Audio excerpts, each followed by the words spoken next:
Yeah. Final word. Yeah. Final word. Come on with it, baby. Man, play And off. yes, we're live. Yes. And we got the playoff dub, Law. Oh, yeah. What the haters got to say now? Man, they moving the goalposts, man. No way, bro. See, I ain't even been in the loop. Moving the They moving the goalposts. goalposts. Tampa Bay was below a 500 team. Oh, okay. So I now they can't make below this stuff up, 500. man. Yeah. Yeah, okay. So you live on your channel, everything Oh, rocking. yeah. All right, so listen, we got everything rolling, man. This The final word. plane is flying smooth. Shit. Yeah, man. So Yo. these boys are moving the goalposts, of course. So at first we was getting ready to be one and done. Now they wasn't nothing. The I get it. final word. Mm-hmm. I get it. Yeah, that's how Yup. the game The go. final word. Game dirty. The game They is did dirty with it, man. Yeah. It's the life of a Cowboy fan, man. So, and I've been, I ain't really had a time to really peek over everybody's content, obviously, because it's been moving fast with the game on Monday. Mm-hmm. I see you posting a lot, man. Let's go ahead and get a tease of what you got going, man. Talk to us. The final Well, word. It's one of those things, man. I always look to The final be objective with my analysis, but sometimes you just gotta talk about what you gotta talk about, right? Right. Facts. Hey, and then leave all of those haters.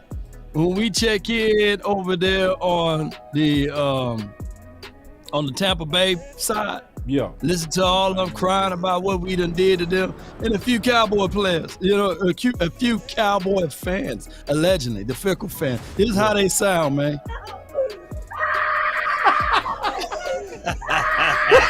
Hush your mouth, man. man, why you talking bad about Tom Brady? You wrong for that. You wrong for that, man. Can you please hit that button one more time, bro?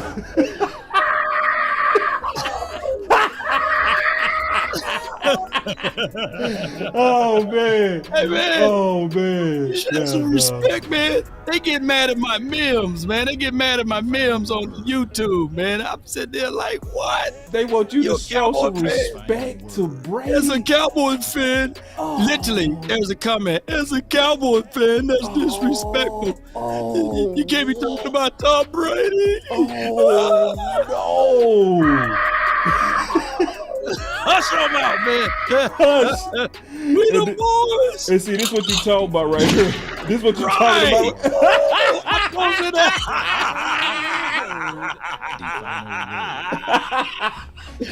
Oh man, let's kick it out, man. Let's get it. Emotional damage. Ooh, we got dog. Boy, Law, you wild, boy.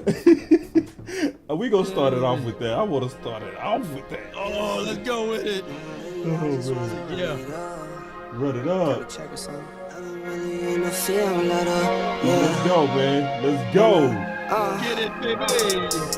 I've been really in the field, lot of rush, I love the feel. love it. Lately, I just wanna run it up. I do. Don't need no deals, I make the deal. I need can no take you deals. to a meal. Lately, I just wanna run it up. Yeah. Kinda check us on. Lately, I just wanna run it up. Count that too, count it up. Yeah, your team is a Lately, I just wanna playoff run it winner. up. Need them ones, I need But them the fives, playoffs need them not to tens, I need that go. change to the same. Got blues inside. I wish you had that Holmes Greens and pinks, song. it's all the same. I Which song? We still them boys. I can pull that, bro. I can pull that right now, bro. You gave me a second. Matter of fact, if you got the link, I'll pull it. Oh, I don't have the link though. I should have been looking for it. I found I it, got but Holmes, man. I ain't feel like running that back. You know what I mean? I was just like, been there, done that, you know? Okay. Yeah, but We still them boys, But though. we still them boys, though. Nevertheless. Can't trust a soul, I keep go. a hammer, Call it too legit. All right, we got Big. I see Big in the building. Big just came in. God dog, Big, turn your phone to the side, Big, and we gonna be all the way live. Liddy, Boom, baby. there it There we is. go. Ooh, we got Big in the building. I wasn't expecting you to come in right now, Big, but I'm glad you here, bro. Yeah. You have gained a level. You know what I mean? Look like he getting the sound on. We go get Hey, it. bro, come on now, dog. Come on, man. So here we Come go. on, man. Yes, indeed. Yeah. My boy say, "What up, boss? We winning next week. Run it up." Now, this time, I think we got loud comments feeding in, as well as Boss Cowboy Sports, as well as Big Game James. So, man, everybody getting their comments in today. Yeah. Okay, but go ahead, man. Obviously, we go kick it off with you, Big. And we go start off with your Twitter, bro. You got a lot you've been talking about, boy. You've been extra spicy. I've been talking. You've been talking. Hold on. Yeah. I don't get it. So yeah, we got you, Big. Let's get Big going real quick. We always kick it off with the big homie.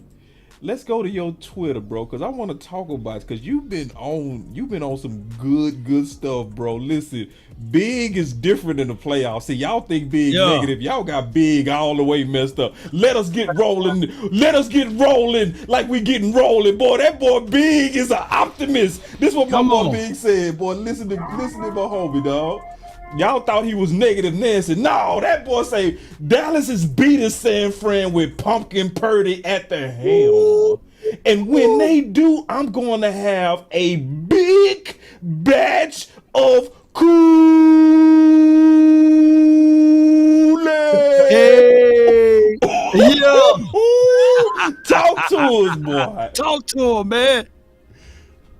Oh man, well you know what it is. Well, first of all, we slaying dragons out here, right? We slaying them dragons. That's what we were talking about first. And like I said, week 7, I wanted them Tampa Bay Buccaneers, and everybody's screaming and crying.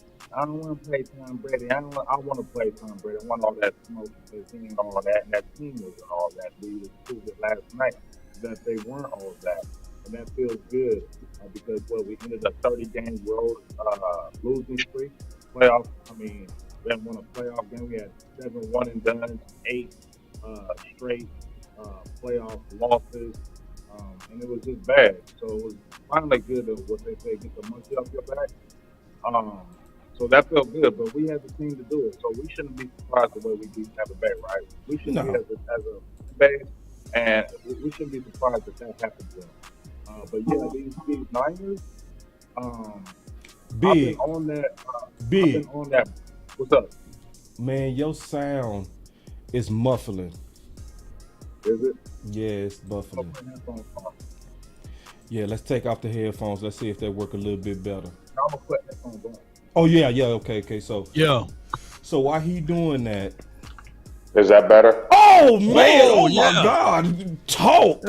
Free at last. Free at last, boy.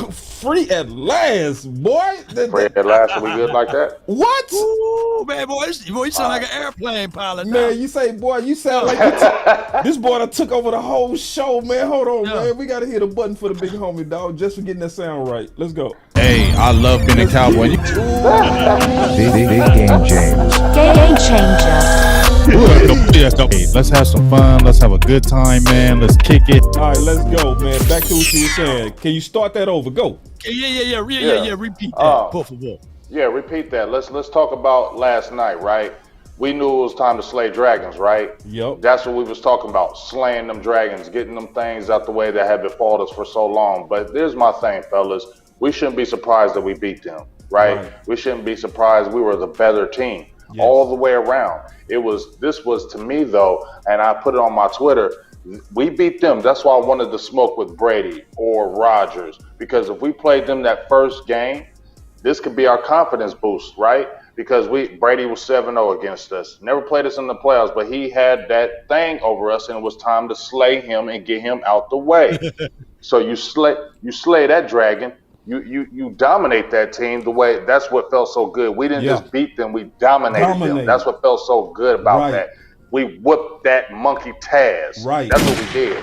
Right. And Dak Prescott, it made me feel even better because, number one, I was telling y'all, remember when we did it like a couple weeks ago and I said, listen, Mike McCarthy, I like you a lot. Win this game so we can still feel good about you. Not, you had two 12-win seasons, back-to-back playoff appearances. That hasn't been happening since what Jason Garrett, like Law Nation says. Right. So you've done some things that hasn't been done in a long time. So now you come in and win a playoff game on the road. To me, that solidifies what you've been as a coach to the Dallas Cowboys and to me what you meant to the program. So I didn't want to leave that. Then we had the Dak Prescott thing, right? We all heard how everybody was, Dak ain't doing this. Dak ain't doing that. I made a post. Dak, you talking about Michael Parsons them stepping up. It needs to be Dak. Okay, well, I think he stepped up pretty good last night, right? Yep. I think he stepped up pretty good last night. Facts. And all you haters, you can make all the excuses you want. Oh, that team wasn't that good. Shut the hell up, dog. Y'all would have been talking all that trash if Dak would have played like absolute trash. Y'all wouldn't have said nothing about them Buccaneers. Y'all wouldn't have been playing them like, oh, the Buccaneers on that. Yeah, man, they had a top defense. Now all of a sudden they didn't. Dak came in there, wore them boys out, and guess what? It was 30-30 club, 33 passes, 35 rushes. Yeah, they listen to Big Game James over here because I told you that's the winning formula, 30-30, and it happened again. And when you see that balance like that, like I've been telling y'all with that 30-30 club, Coach J, man, he'll give you life if you listen to him. You feel me? We gonna do this. Now, let's talk about these San Francisco Niners right quick because I've been talking about Brock Purdy since that Seattle game. What was that, Monday night Seattle game? Right? Yeah. And everybody was hyping him. Oh, Brock Purdy this. Bro, I said, bro, he gonna go down. Somebody eventually gonna get him. And what better way now? What better way now for somebody to turn this dude into the pumpkin, Mr. Cinderella, man?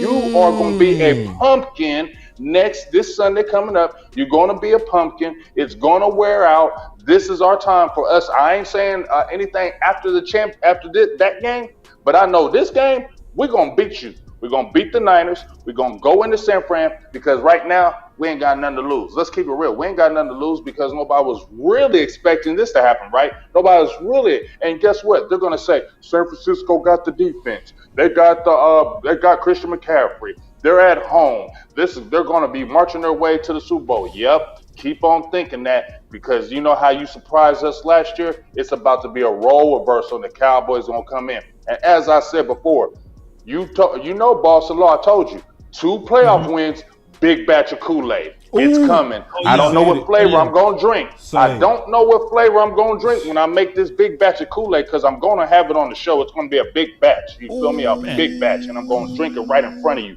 And I'm going to drink that Kool-Aid right in front of you. But in the words of the great Trick Daddy, this is for all you haters.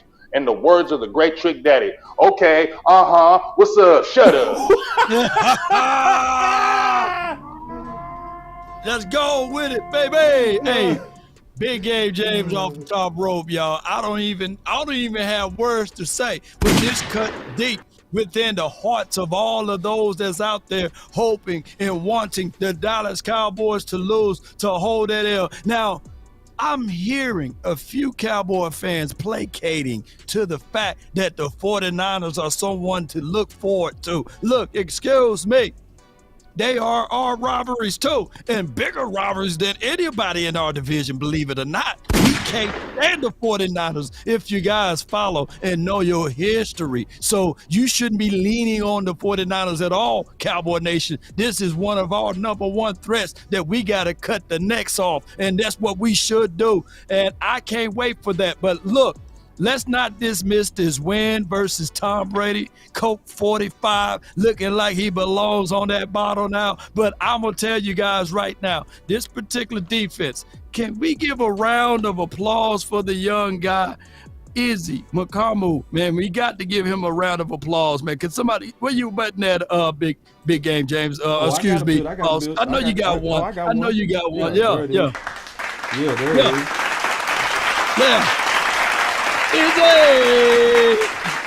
All I see with this team is continuing to make things happen out there on the field. Look, we lost our left tackle. That's okay. They inserted Tyler Smith. He was able to stand tall all this season. I said to this point and this degree that Tyler Smith should be considered Rookie of the Year. Let me repeat, he should be considered Rookie of the Year because it's so hard to bring forth a left tackle, a guy that all offseason played at left guard, but at the tip of the end of the preseason, my guy, Tyron Smith, meat fell off from the bone, and they had to slide him back to left tackle without a lot of reps, and he stood tall in the gaps. So let's give him a round of applause for this year. Let's give him a round of applause, man. Clap it up. Man, we're going to have to give out trophies this year, man. Excuse me. And let's give out a round of applause because to this dude right here, Tyron Smith, man, that boy is good. Look what he done did to David and all of those linebackers. Did you see the film? Oh, my gosh, man. He put that boy in a blanket and said, rockin' my baby. You know what I'm saying? Tyler Smith is something else. You got it, huh? Yes, indeed. I said, you know what? This dude said, all right, hey, let me tell you what you're going to do about this one since you know our plays. Let me show you what I'm going to do to you. Yes, indeed. As old as you are to me and I'm young now, I am your father. Yes, indeed. Look, he's a rookie, baby. He's a rookie. And standing over him. Yes, indeed. Hey, all I can hear now from what they said over there, this is what they said over there, y'all. Let me tune in. Let me give y'all some audio to that clip right there. This is what my guy was saying.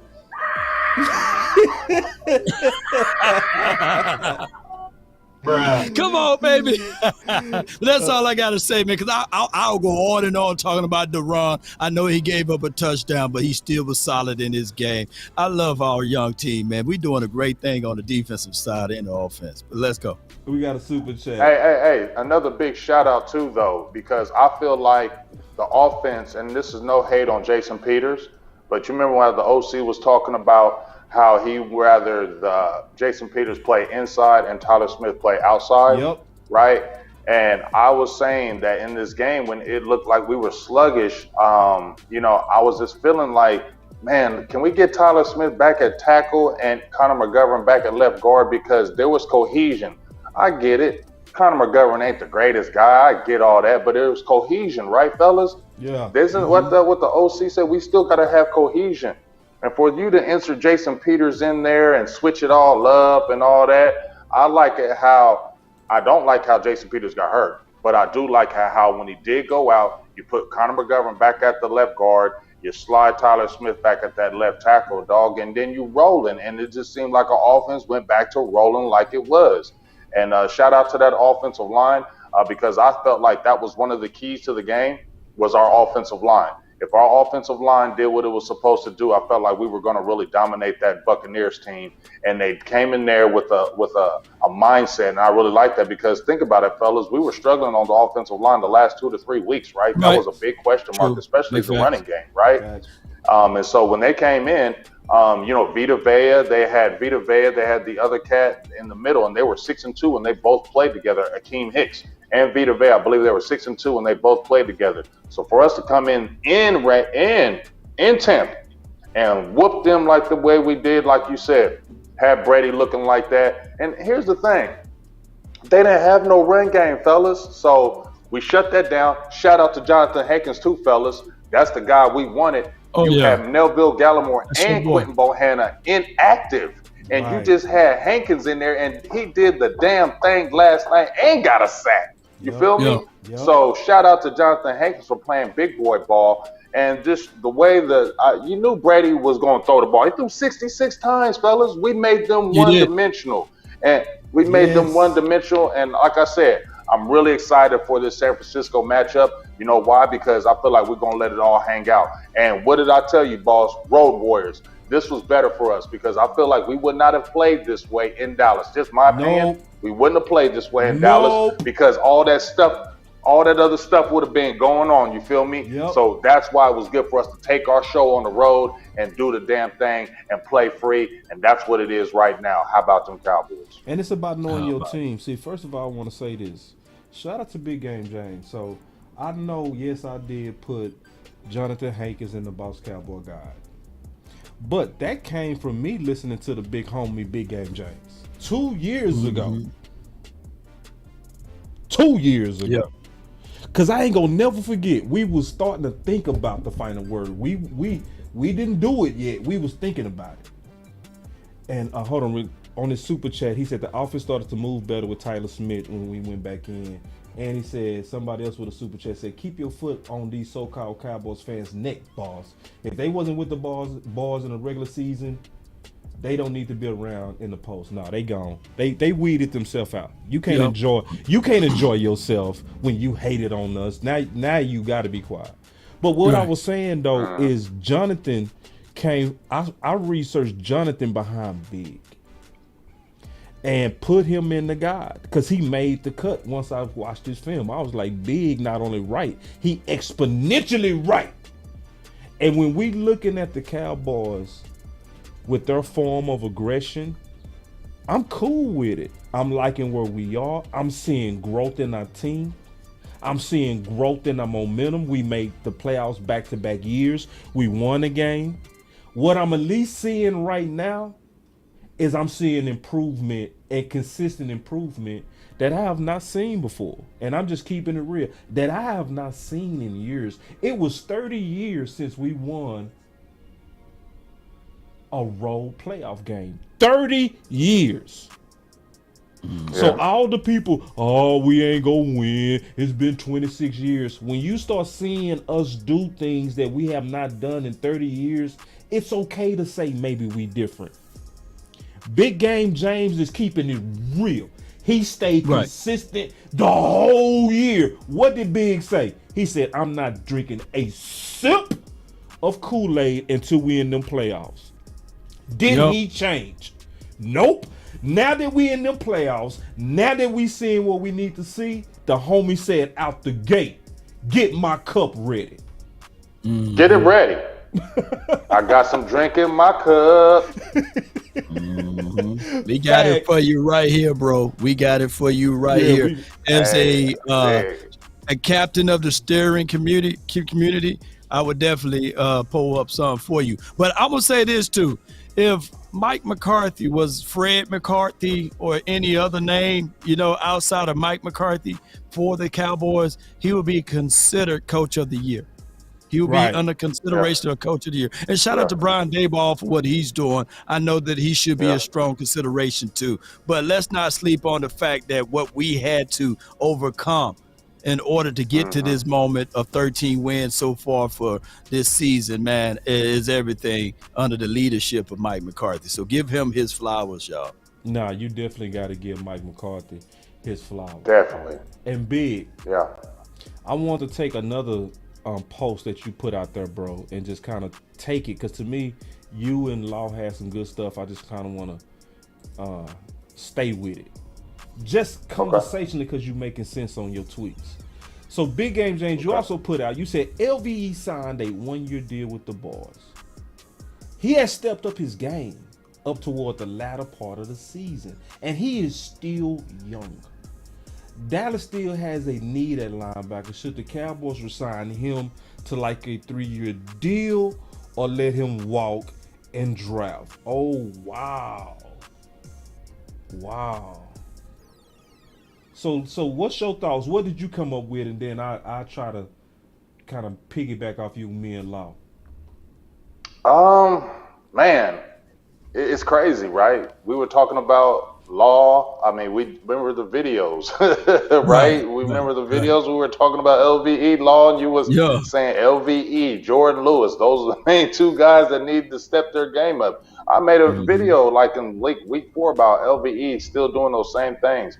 And he just really stepped his game up, man. Like, he became somebody like, damn, we kind of need him. When was the last time we were saying that about LVE, that we kind of needed him back in the lineup, right? And he came in and has done his thing. And now when I look at it now, if he don't outprice himself, I ain't mad if he comes back on a 2 or 3 year deal because he's 25, I think? He's only 25 years old. He's not old.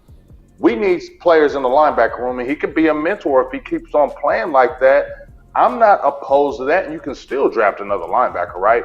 You still can have Jabril Cox in the fold. You still can have the Damone Clark. Anthony Barr is probably not going to be here next year, right? He's going to be gone. So your linebacker room, and you got Devin Harper, who you guys had on the show a few weeks ago, which was an outstanding show with Devin Harper. Shout out to you guys on that. But you got Devin Harper coming back. So you got a young group coming back.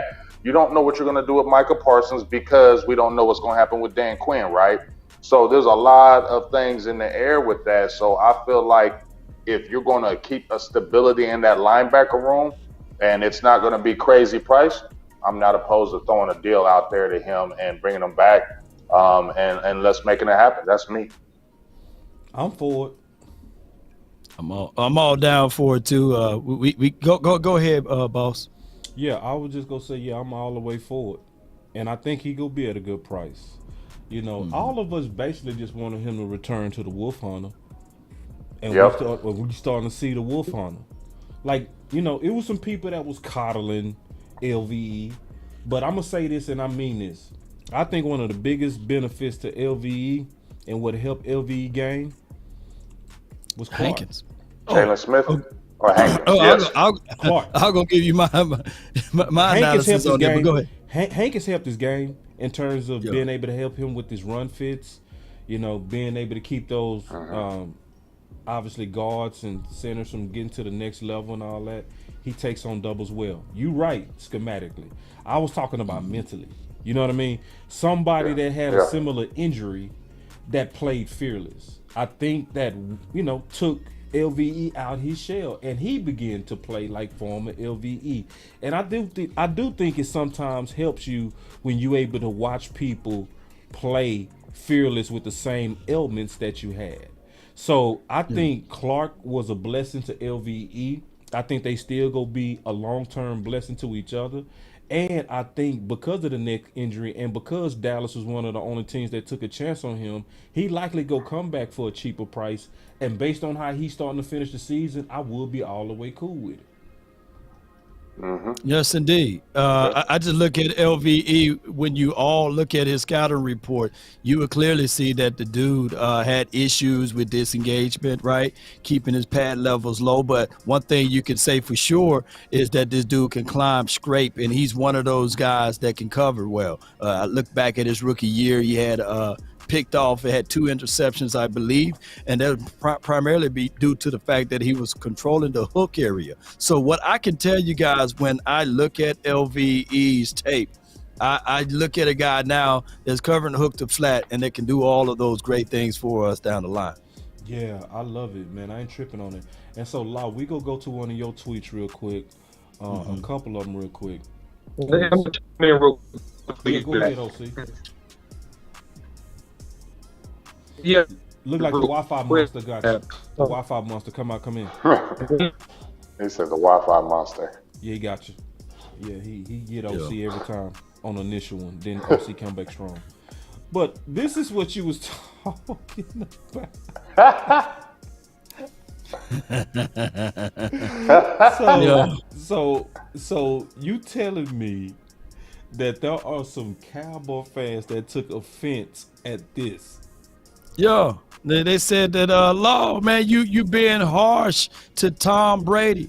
This is disrespectful. Now, as a Cowboys fan, you shouldn't be talking about this. This is not good quality content. You know, I'm sitting there like, what? What? Wait a minute.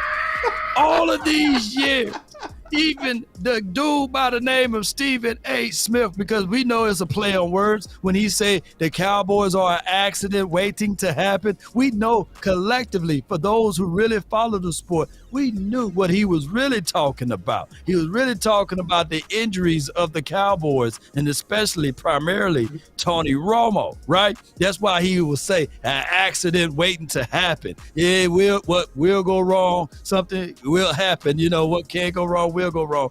All of that stuff. So primarily, it's okay. It's cool when other people do it. It's a problem when the Cowboys do it. Right. And that's sad, man. Let us talk about Tommy Boy. Let us call him Coke 45. Let us speak with our authority. Because if it was the other way around, they on national TV calling our starting quarterback, ASS, on national TV, calling our quarterback whack and calling our quarterback trash Scott and all of that. And we can't return the favor? Come on, man. Where your cojones at? You know, he kind of sound like the person that was in that comment.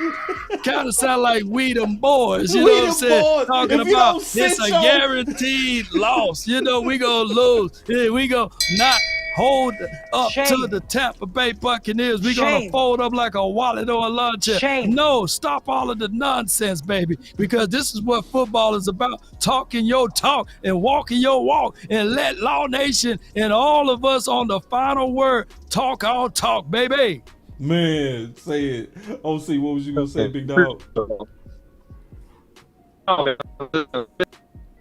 Boy, no. Boy, that Wi-Fi done took you over today, bro. And look, the Wi-Fi took over Law too. Look at Law still talking. Like a red Twitter. Okay, so let me see. Law still talking, and he not even talking. Yeah, no, let me see if I can refresh this. Man, we gotta figure out this Wi-Fi. See, it ain't me, cause me and Big, we good. What about good? Now you good? There you go. Another camera. I was wondering. I was looking at Law like, why is he talking? I don't see his mouth moving with it. It was not going together. I was like, what the hell is going on here? What the other camera's a 4K camera. I'm gonna switch down. I'm gonna switch down. He had to go to 20K. Yeah. 20K. Am I good, boss, or no? You good? I'm good. The third time was a charm. Go. All right, cool, man. So at the end of the day, man, I love all the content, man, and the posts that Law put out, man. The old man pushing Tom Brady. In particular, let me just say this. This would really kill me. And I hope you got this one. The short video put out there showing all the things that I heard was saying about Dak Prescott being a above average quarterback, and then showing him throwing the touchdowns. Oh man, classic. Oh yeah, classic stuff. That video. I saw that one too. Classic good stuff by Law, man. So at the end of the day, man, the Cowboys just got to really prove people wrong, man, and that's why it's so important, man. We have a deep run in these playoffs, because I just really get tired of the noise, man, and I get tired of the talking, the nonsense, and the shenanigans and all this stuff. And look, if you follow any of our channels, man, we were all telling you before it happened exactly how the Cowboys was go out here and take care of business and win this football game. Fact. And it happened just as we prophesied, just as we told you, big fact, that it was going to happen, man. So, salute. All right, and so since we was bringing up Dak and the crybaby Cowboy fans, let's keep talking about Dak. Wait a minute.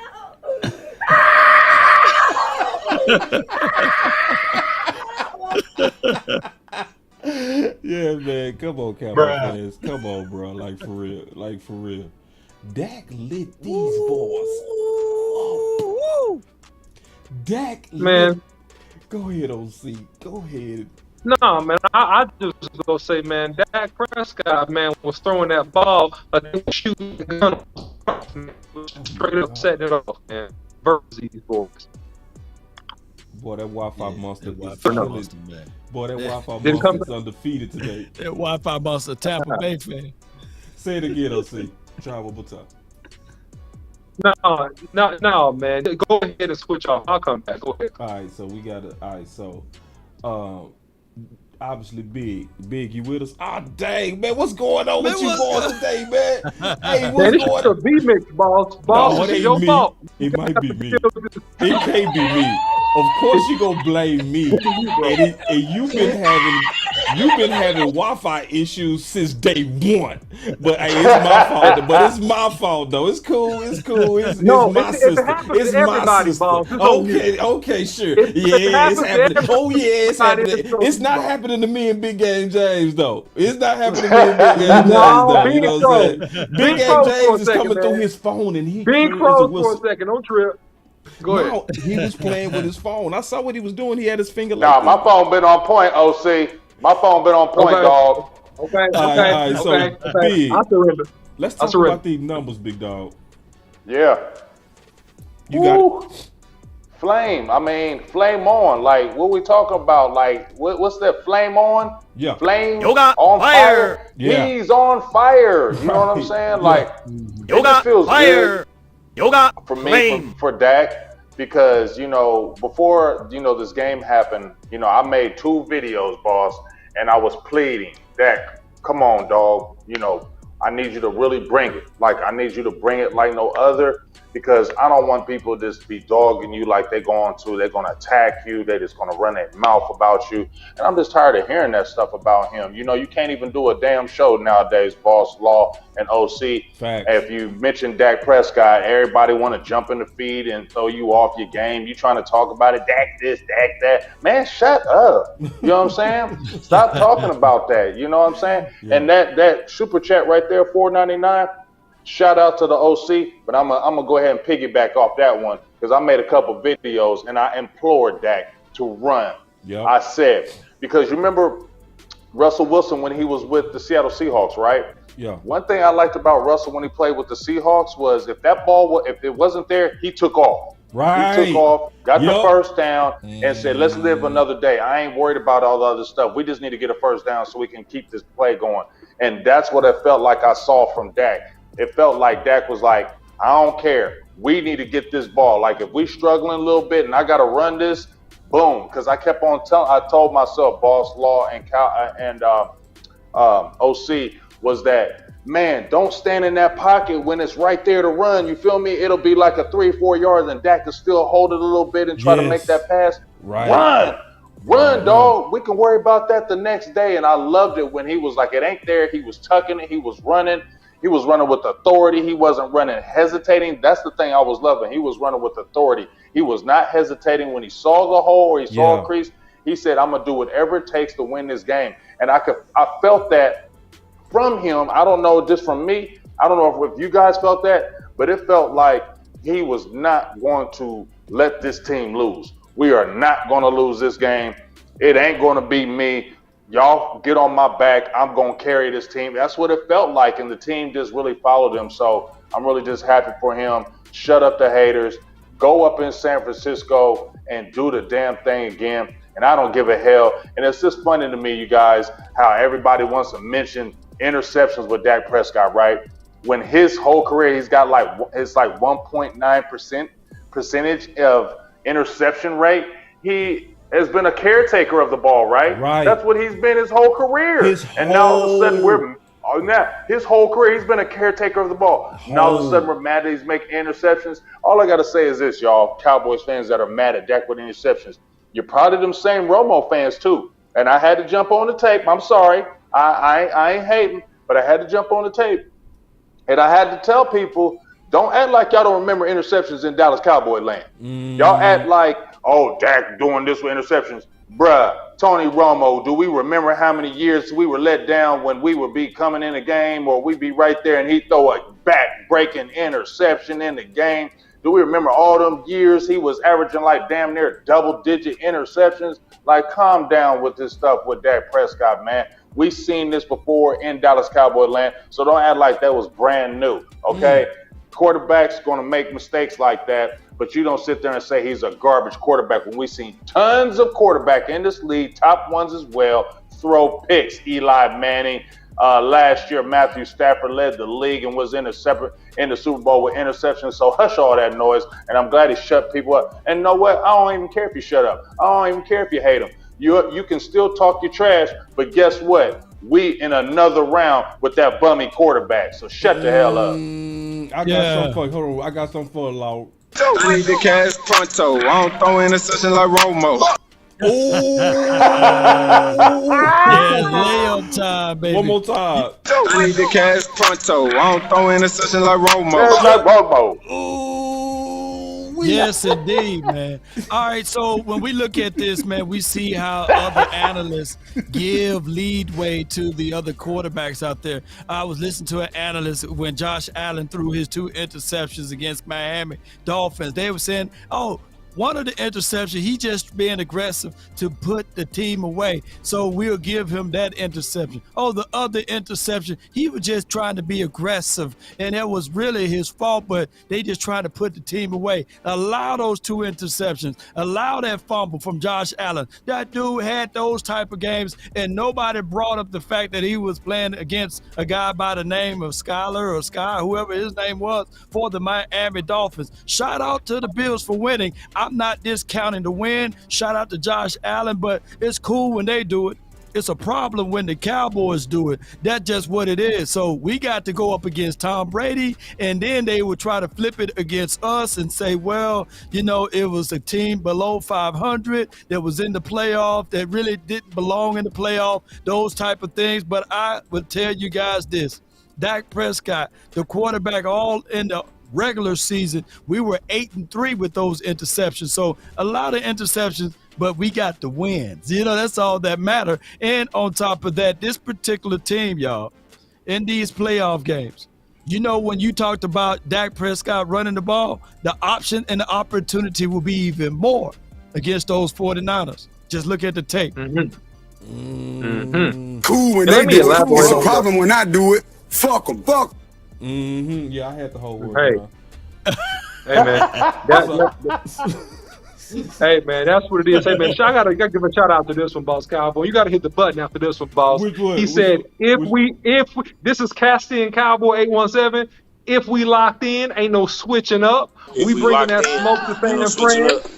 Yeah, we locked in. In that we trust. Ain't no switching up. Oh yeah, man. Go ahead, OC.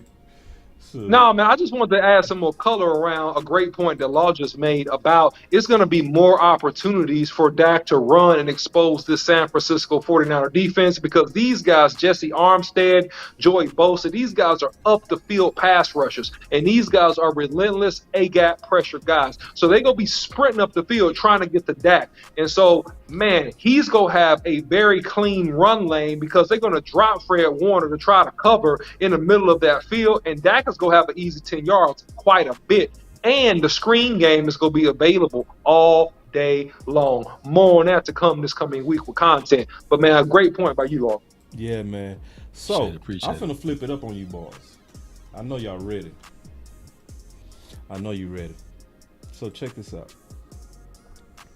So, we heard this last week. Now we go listen to it one more time in context of the playoff game. Here we go. It's good to see you guys. I'm really pumped to get rolling for this week. Just, you know, what we've been looking forward to and getting that way. And like I said, I'm really pumped to get rocking. So over the last few weeks, you guys have heard me discuss. We're going to try a couple different combinations at different spots to go. And I thought that's an important exercise to go through. It's not always comfortable, but I think, you know, I've never been one to be worried about being, you know, comfortable with the uncomfortable.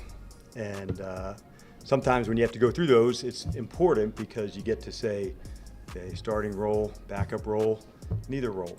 And I like doing that. And you gain things, you gain experience, you gain stuff to go through. And it really lined us up into where we're heading into this week. And so that's why I think we had discussed that, you know, previously about, you know, how we would feature some guys and how we'd roll. And now that we're here, we get to do that. And so it kind of gave us a vision of, you know, how do we feature the guys best heading into the postseason. So with all that said, I know you guys got a bunch of questions, and let's get the whole thing rocking. Okay. So who knew from that he was actually talking about doing this? No one. Oh my Nobody. God. Oh, Nobody.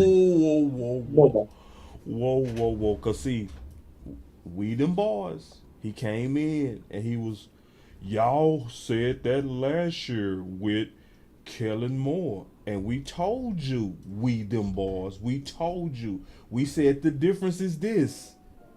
Dan Quinn said it. He said for 4 weeks, I have been experimenting for preparation of the playoffs. So this is my question.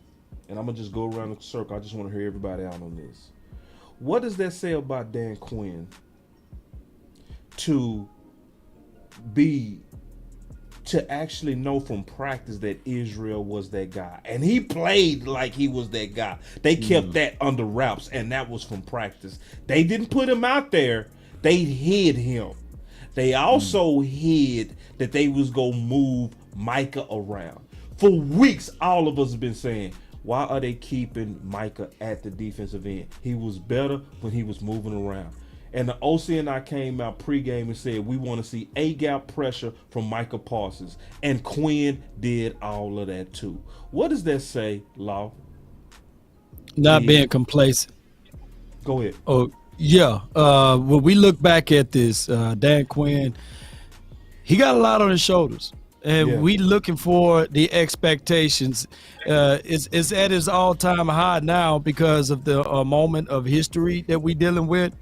And for him to keep that in his back pocket, tremendous, man. This is a copycat league. This is a league where you try to find any lane and alleyway to exploit it, and he did a great job of just keeping that under wraps. But keep in mind, this is a short week. Things are still set up for us to not to be successful.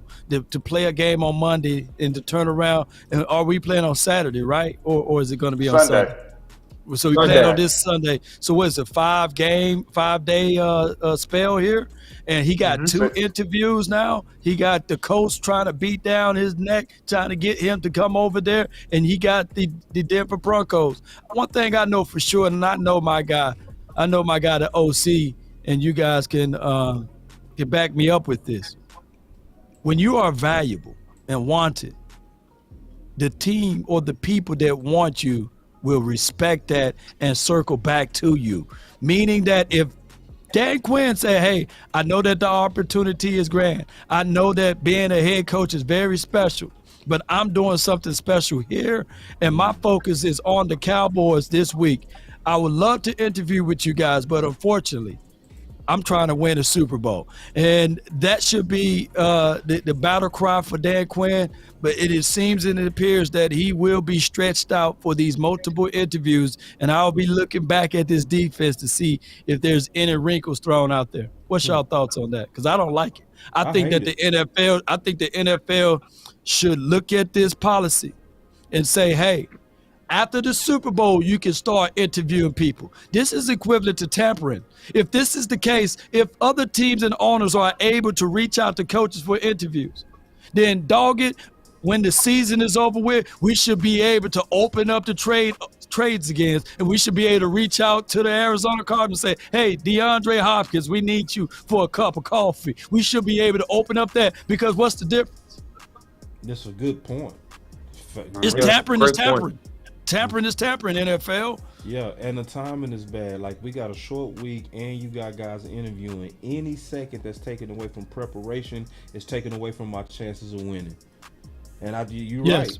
You know, what's your thoughts on that, Big? And hold on. I know people said D'Amico Ryans got interviewed. Hey, and it's go for all part. I'm not just saying this for my Cowboys. And D'Amico Ryans, he's going to be used. He's going to be used as an interview guy so that they can solidify that doggone Rooney Rule, which I'm really not a big fan of. And I hope that they get rid of that, because there's not genuine interviews. So they just sitting there saying, let's get this quota. Let's go ahead and bring in D'Amico Ryans to solidify the quota. Wasting that brother time going out there. They better hire him, god dog it, if they're going to bring him in. And where's all the interviews for this dude, Eric Bieniemy?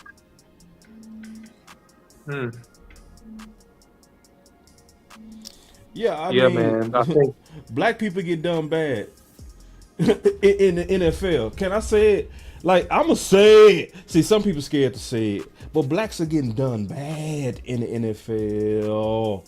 And I'm gonna tell you how you fix it. You can't fix it with Rooney rules. You gotta fix it with ownership. It has to be more minority owners, and I don't mean just black owners. We need some women owners. We need some Asian owners. We need some Hispanic owners. We need some black owners. We need diversity. I would never in my life trust a jury of one race. Never. So why would we trust all white owners or majority white? Like, it don't make sense. Like, see, and this is the thing. They all know better. Because guess what? Most of their companies, they preach diversity. And diversity makes sense. You know why? Because your workforce represents your constituents a lot of times. So if I'm in a black neighborhood, I want people that's gonna also represent that neighborhood, because that neighborhood gonna feel a little bit more comfortable. If I have employees that's mostly Asian, then I'm a hire mostly Asian, and my workforce is gonna represent the people that I represent. It's not happening in the NFL, and we're not going to be able to fix it unless we start putting pressure to have diversified ownership. These old quotas and all this type of stuff, they go still do what most people do. And this also don't mean that these people are racist. Let me say that. Let me slow down and say that. What also it means is this, though. Most people, black, white, Asian, Hispanic, you know what most of us do? Most of us hang around and pick people that we the most comfortable with. Right. And likely you most comfortable. Mostly you comfortable with people that think like you, come from your same churches, come from your same neighborhoods. That's why you see whites hiring mostly whites. Because I'm comfortable with you. Ain't that many brothers that's billionaires out there that got to get voted in. It's enough for them, but it's also a circle within a circle. You got to get voted in. You know what I'm saying? You got to pass this test to get involved into the NFL, and it's a money pot. It's a whole bunch. You know how it goes. They got to commit it in order for you to get in. You know, you just can't get in. I can hit $1 billion tomorrow, and they say, "Hey, Law," but there's another thing. You got to get voted in. This is an elite circle. You know what I'm saying? So it's a lot of red tape around all of that, and there's only 32 openings too. And one thing is this too, and I would second both of you guys' point, but here's a surefire way to be sure that you have some level of equality, although it might not be pure. You can cost teams draft picks and fines for not having a certain amount of minority employees in your organization. That's how you deal with it. That's still quota, but it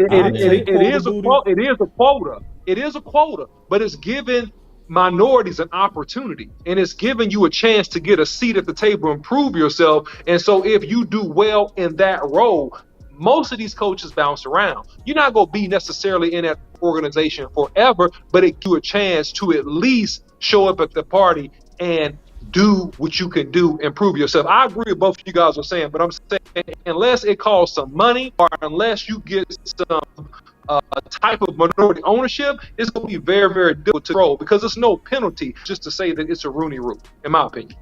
No, that's a good point. That's a good point. True that. And Mickey said, hell, they fired Lovie Smith after 1 year with. I was just about to say that. That's so. That was just a show. That was just a show hire. That was just a show hire, in my opinion.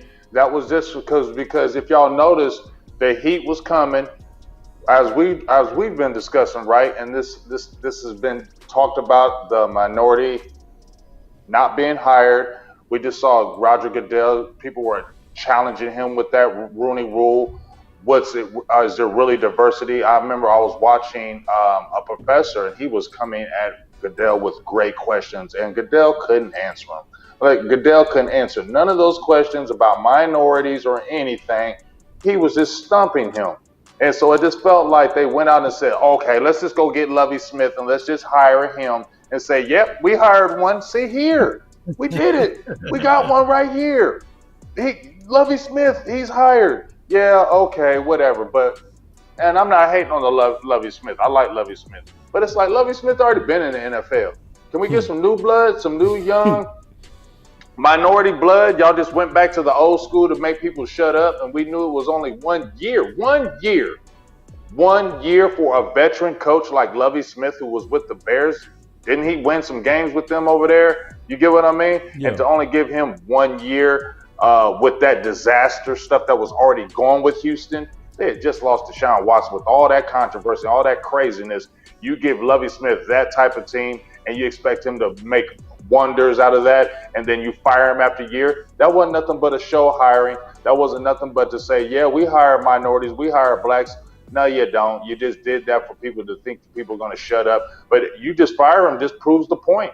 It just proves the point even more that you're not looking at minorities. And like you said, you don't have to just be blacks, Hispanics, Chinese. I see women owners, and they do pretty good if you ask me. Yep. I think it's still a woman owner with the Rams. Is the Titans? I know. I think maybe 2 or 3 teams have some female owners, but they tend to do pretty well. You get what I'm saying? So they tend to know how to stay out the way, let the people do the job, and they run it right. So there needs to be more diversity in the NFL for real. But to speak on the Dan Quinn thing, when you guys were talking about Izzy Mukamu, how he hid that and how he did with Michael Parsons, just like you said, I was saying the same thing with Michael Parsons. Man, move this dude around, but he had a plan, and to me, that just says how you know your team. You know the heartbeat of your team. Yeah. Remember when we were talking about how hands-on Dan Quinn is? Yes. Oh, he's like the players coach. He really knows these guys, and that's how you know your team. So he was sitting there saying, "Guess what? We got a element right here that don't nobody know about. So we're gonna go ahead and show that in the playoffs because Izzy's play has been like that since preseason, right? He was the preseason darling. Yeah. So as of like 15 he hasn't pounds. played. Yeah. And if you watch during this year, he has in his spot duty, he has played very well in his spot duty. And when he came in, remember they moved him to safety. He came in at corner, right? When he was at South Carolina, they had him at corner. They switched him to safety because they seen that size. I seen that tweet with J-Ron Kerr said, "Izzy, you a beast. You a 6'4" playing in the slot." You feel me? That's Dan Quinn knowing his team and doing the right things at the right time. But I agree with you, Law. They shouldn't be able to talk to him because that's just a distraction that no team needs. Not just the Dallas Cowboys. No team needs because you got to focus on the task at hand. You can't focus when you got the Indianapolis coach want to sit you down and talk about a head coaching job. No. You can't focus when the Denver Broncos, who wanted you last year, circle back around and want to talk to you again. You get what I'm saying? So obviously there's interest, and how can that not be a distraction to the team? But we'll see what happens.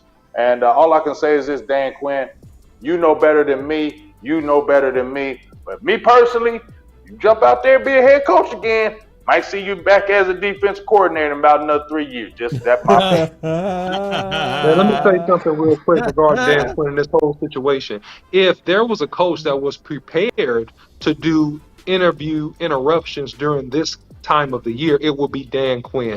Because if you notice what he said going through this exercise, basically looking at the scenarios, I'm a game away from calling Dan Quinn the architect. If you remember The Matrix, remember when Neo was trying to find the source of everything that was going on, and all of a sudden he came to this old guy with a beard and to see, I've ran through all the scenarios. Look at this life and this look, that's Dan Quinn. Dan Quinn has ran through all the scenarios, and I guarantee you Dan Quinn got a depth chart for every scenario and if anybody gets injured out there. And I think, guys, I'm going to go out on no, it's not a limb. Watch this. Dan Quinn got another A up his sleeve, and you go see it. He's been holding another player, and you go see another player get significant time. And I think I know who it might be. I'm telling you, you go see another player this week that you expect to get run, gonna get run again, because what he's done is he pretty much has prepped the NFC route to the Super Bowl. That's what I think. He's prepped because he was extremely ready for Brady. He confused Brady. I'm going to say that again. He confused Brady this game. It wasn't an accident that was not getting off. It wasn't an accident that Brady was throwing incomplete passes and being off his time. That wasn't an accident. It was coverage disguises, post. He mentioned it, and then he did it. Yes. So I guarantee you, he got a recipe and a plan for San Fran as well, and we not done seeing the tricks of Dan Quinn. And I'm going to go ahead and give you the player. I'm going to do you what I give you the player. I'm going to tell you who I think it's going to be. I think Jabril Cox gets a run. Oh, hell no. No, I'm messing with you. No, I'm messing with you, bro. If he can find the field, if they can finally activate him. You're right, though. You're right, though. No, that's a good one, bro. You want answers? That was a good one, OC. Now, why? Explain. That time it was good, though. Wasn't big. I hit that. That was perfect. Can you put perfect right there? Yeah, I got it. Man, that shit was perfect. It was perfect, but that's only if Jabril Cox cannot be a healthy scratch. And we was finding out what's going on with that. If anybody know Kyle Shanahan will be Dan Quinn. Think about this. In order for the 49ers to beat us last year, it took 14 penalties. It took us being careless on our own side of the field. On top of that, it took some other things to be in the way, like the sunlight piercing through the stadium into the eyes of Cedric Wilson on a guaranteed first down on 3rd and short or what have you, and he end up losing the ball. So it's so many things that had to happen negatively. We got all the way down to the last nanoseconds of 14 seconds left on the clock, and my guy had to do a sneak play, right? A quarterback draw on whatever down it was with 14 seconds left on the clock, and the time expired. So what I'm saying here is that this game may be closer than what people lead on to be for this weekend. Let's go, Cowboys. Let's go. I want to deal with something real quick. And also, I was just messing with you, bro. No, it's all good. All right, cool. Yeah, so check this out. I want to deal with, before we deal, because now we go into San Fran. We go deal with straight San Fran. All right? But I want to deal with some elephants in the room. 2 of them. 2 big old elephants. Mm-hmm. Brett Maher. Trayvon Diggs. Oh, let's talk about that. I got you. Matter of fact, let's talk about that. Since you so spicy, kick it off. Man, Trevor Diggs, you tripping. Oh, wait. Okay. I don't give a hell. Yeah, I'm talking about that. I am. I am. Okay. I'm tired of Whoa, Big A. James, how many touchdowns he gave up last game? I'm not talking about that. You got to tackle better. Did he lie over 100 yards? You ain't Deion. You ain't Deion. I don't care. I'm not hating on this. I don't give a hell. I don't give a hell, Law. I don't give a hell. I don't give a hell about that. I'm liking Come this on, fight. man. I love Diggs. I love Diggs. I love what he brings to the table. But I don't like when people, you don't think they don't see, you don't see that, they don't think that, I've been saying this from A1 day one with that damn shoulder tackling. Have I not? I've been talking about that for a long time with that damn shoulder tackling. And he was doing it again yesterday, just throwing the shoulder up in there and just, I don't like that because that can eventually come back to bite you. Yes, you can cover. Yes, we know that. How but do you a gotta wide receiver have to, tackle? How do a wide receiver tackle? man, okay, so let me tell you this. So you don't think when they run on the edges, they don't attack Trevor Diggs. You don't think when the Niners play them, they're not going to attack those edges with Christian McCaffrey against Trevor Diggs, right? You don't think that's going to happen, Law? Yes or no? What he gonna do? Yes, you're right. What he gonna do, Law, when George Kittle has a free release off the line and he tries to wham block tricks? What is Diggs gonna do then? No ducking and dodging, homeboy. You gotta stick your nose in there and get dirty. And you ain't Deion Prime Sanders, baby. That's exactly right. You cannot tag. This ain't tag. This ain't flag. You got to tackle. I appreciate the coverage skills. We appreciate all that good stuff. But I'm telling you, this is physical football. And what happened to the Cowboys last year versus the 49ers? Come on, say it. Everybody knows we got out physically whooped us. And so if anybody on that team is showing signs, it don't matter. I don't want to hear that. I don't want to hear that. I don't want to hear that. Every week he does that. And I don't care, bro. He's got a tackle. There ain't no excuse for that. I don't care how great he can cover. That is awesome. I love that. But I don't want to see that. No, I don't want to hear that noise, how he feels like he can just get away with not being physical. Run. Did you see that one when they caught the slant and he was right in front of him and he does that 360 like he always does to run away from it and he ran right? No, that's not acceptable. I don't care. You don't get a pass just because you can cover your butt off. Like I said, you not Deion Sanders, bro. You not Deion Sanders. He's not. You're a very good. I know, but I ain't trying to cut you off, Big, but I am. But this is what I'm trying to say, That's fine. man. But I don't want to hear it. I don't want to hear it. You making excuses for him. I don't want to hear that. These are the things that I got to put the lipstick on this pig. I know he got to come down the field, but I still want Trayvon Diggs to play Trayvon Diggs brand and caliber of football, because what happened last year. You can play that brand of football. No, you can play that brand of football and still be able to tackle. Well, we said the same thing last year, and then we had Randy Gregory playing outside of his element. Remember, they were trying to they were trying to match the tempo of the 49ers. No, Law. I'm not agreeing with that, Law. I'm not agreeing with that. I'm not agreeing with what you're saying. He played over aggressive. I don't care. Not to cut you off, Law. No. And not to cut you off, Big. But let me jump in here and say one quick thing, because you talked about him playing his brand of football, Law, and that's what you just mentioned. What about the crossing route that Michael Evans had when he was playing off-man coverage, outside leverage? Shouldn't he have at least taken away inside leverage and squeezed a little bit tighter versus giving Michael Evans a free, easy release to run across the whole field and catch the football? And by the way, before he got ran out of bounds, to look at Trayvon Diggs in his eye and mush him like a little mutt and say, boy, you ain't handle me, boy. You can't handle me. Oh, and then another play before that, and this was earlier in the game. He was against Trayvon Diggs, and he picked up Trayvon Diggs and sat him down on his lap and started to burp him like a baby on the sideline during the run play of Leonard Fournette. So what I'm saying is this. What do you think is going to happen versus the San Francisco 49ers and how they're going to attack? That. We know they're committed to run the ball. We know they're running this ball at least 30. And then, hey, and Law, you know this better than anybody.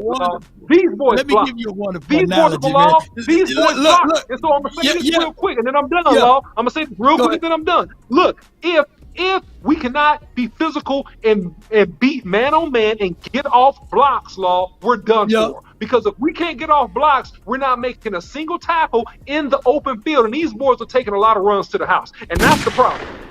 No doubt. But let me hold up, Law. Let me get one last thing in, Law, and then I'm going to finish with this. You saw what they did with Mike Evans, right? They ran him right across because they know what Trayvon Diggs hit. That's a weakness. When they run him across the field like that, that's a weakness. That's why they put Michael Evans in that slot. What the hell you think they're going to do with Deebo Samuels and them? What do you think they're going to do? What do you think they're going to do, Law? They're going to do that. Right. So he just and what Trayvon Diggs going to do? And what Trayvon Diggs going to do?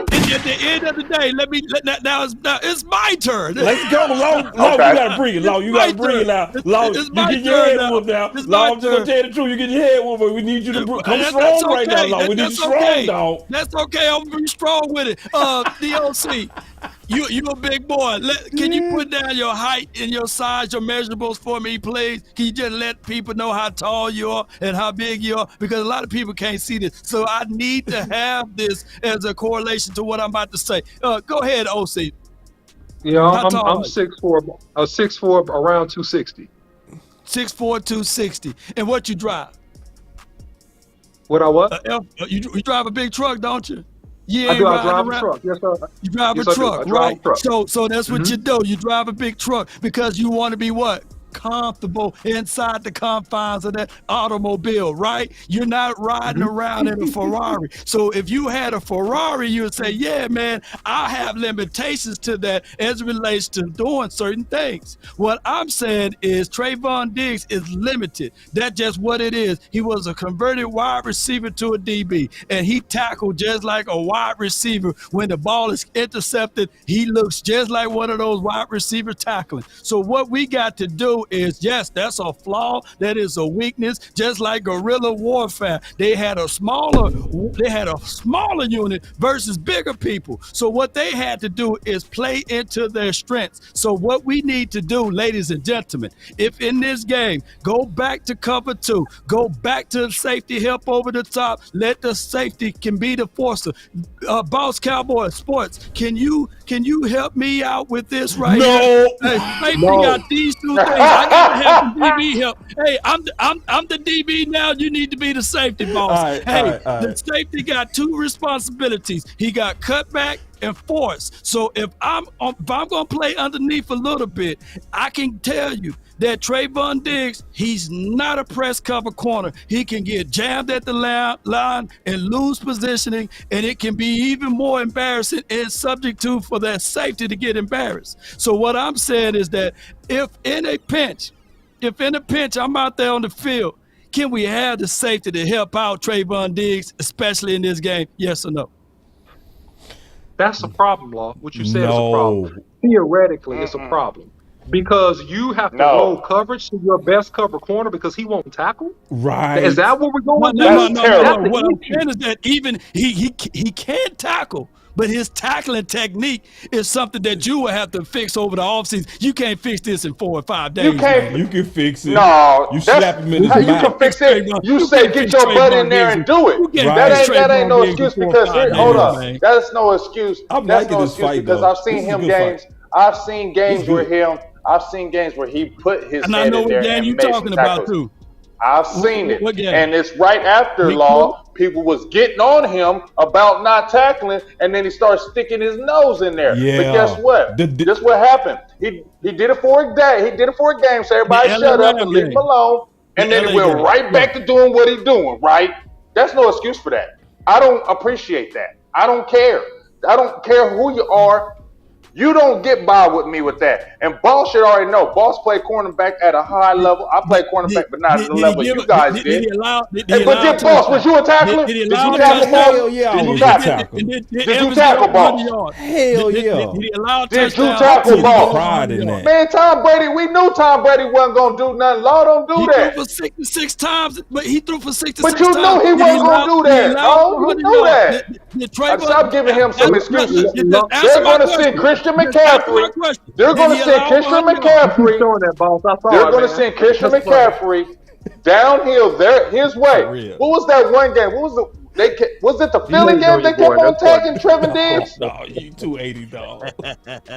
Was it the Philly game that they was attacking Diggs? 260? Like 260, 265. I vacillate, yeah. Boy, you lying. That boy 280. Get out of here. No, I'm not lying. Man, get your... I'm not. You see this guy? See this guy? Number one bullshit guy. He do the wee woo. Okay, man. Now y'all so smart. It's all y'all fake know how much news. your boy weighs. It's phony I can't stuff. even give you my weight. It didn't happen. You tell me I'm 280. You are fake news. You about 280 though, man. Wrong. Oh, you see this guy? See this guy? Number one bullshit guy. He do the wee woo. 260. I'm not, bro. I'm not. I'm really not between there and 265. Seriously, it's cool. But it's okay. When you was in Houston, what was your weight then? What was your height and weight then? I played at like 305. Okay. Now would you buy a Honda Civic? Would you buy a Honda Civic and expect it to do the same things your truck doing right now? You know what? No, that don't work. Nice try. That analogy don't work. That analogy don't work. So just stop doing it. I got him big. But if I already know that I'm 260, or as y'all say 280, I wouldn't even consider a Honda Civic because I know that it's not accommodating to myself. But here's the real life issue, Law. If you go trips to one side and then you leave Diggs backside singled up, and they decide to run the ball that way, then you have no choice. You have to be a big boy, get off of a block, and make a tackle. You know, because in that situation, you are the force. You got to tackle. It's no getting around this. You got to tackle. It's no getting around this. I mean, he got to come down and feel it. I'm not saying that. But what I'm saying is that basically, was he the reason why we lost last year against those 49ers? No. He was a reason. What are we talking about? He gave him a big play. He gave him a big play on Brandon Ayuk. He just got My thing is this, Law, because he just got to tackle better. Just that simple. And like some of it is just wrapping up too. Like it's that shoulder tackle is not enough. You got to complete the tackle. Just that's to me, that's it. You know. And I think Big is right in terms of he can be a target for big moments and critical downs. Because the film don't lie. Being all the way honest, Diggs did look like he didn't want no parts of tackling. He did. He looked like, and that's the scary part. Yeah, that's not good. That's not good. That's not That's the scary part. Yeah, that's the scary part. Hey, even in that, when we play, remember when we played Philly at Philly, y'all? Remember when we played Philly at Philly? They were attacking him on the edges, like they were going after him. Him and Anthony Brown, both of them. They were attacking the edges every single play, going after him, and he kept backing up every single time. Like, he kept backing up. Those are going to be critical downs, just like Boss said. Teams are going to scout that, and they're going to do a certain type of play when it's a big play or a big down, and they're going to attack his side to see what he does. They're going to go after him. He got to get him on the ground. And we got to he gonna line 7 yards off the ball, though. I'm just going he ain't a press cover corner, but he do have to come down the field. I know that. But he got to feel. Well, then if you go, we got to. He got to at least play inside, ball. At least inside, Law. Like, he can't give up outside leverage, bro. If you go line up that far and you singled up, and you got to at least take away the inside. So we take a couple steps inside. We got us another. Don't be brain dead. That's what I'm saying. Don't be brain dead. Let's switch to this one. Hallelujah. That's an easy one. That's an easy one. Just bring a couple more kickers in here. That's easy. You can never just bring a couple more kickers in here. You should have had a couple as soon as they landed the plane back in Dallas. You should have had a couple already stretching and warming up at the facility and go out here and kick some field goals. That's all you do with that. Bring a couple more kickers in here. Let's go. We trust them. And bring one just in case he misses a kick. If he misses a field goal versus San Francisco, you put whatever that new kicker you just signed on a 10-day or whatever you got to do, and you put him right in the game instead of this kid. We ain't got time for this nonsense, man. We trying to go get 6. You can't miss no 4 field goals. We got to go back to Diggs with the super chat. We got to go back to Diggs. Coach Marv raised the hell of our point. I don't mean to go back to Diggs. We gonna go right back to that kicker. Okay, y'all just beat me. All 3 y'all on me, man. That's okay, man. Today, it is like that, Law. It is.